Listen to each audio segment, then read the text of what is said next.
ஆன்மீக அன்பர்களுக்கு வணக்கம். நம்ம எதை பற்றி இன்றைக்கி பார்க்க போகிறோம்னா மாலை அமாவாசையை பற்றி பார்க்க போகிறோம். மாலை அமாவாசையில் நம்ம என்னென்ன தானம் கொடுக்கலாம், எப்படியெல்லாம் கொடுக்கலாம், யாருக்கெல்லாம் கொடுக்கலாம், என்னென்ன கொடுக்கலான்றதை பற்றி தான் பார்க்க போகிறோம். மாலை அமாவாசை நம்மளுக்கு வருஷத்தில் ரொம்ப விசேஷமான அமாவாசை.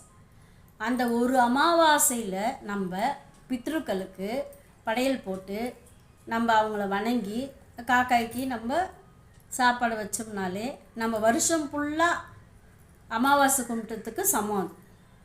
அதாவது பழமொழியே உண்டு, ஓரியில் ஒரு பொழுது. அதாவது அதுதான் அந்த அமாவாசை, மாலை அமாவாசை. அதாவது ஓரியில் ஒரு பொழுதுனா பெரியவங்களை கும்பிடணுன்றது. அதாவது வருஷத்தில் ஒரு முறையாச்சும் பெரியவங்களை கும்பிடணுன்றது தான் இந்த மாலை அமாவாசை. கண்டிப்பாக இந்த மாலை அமாவாசையில்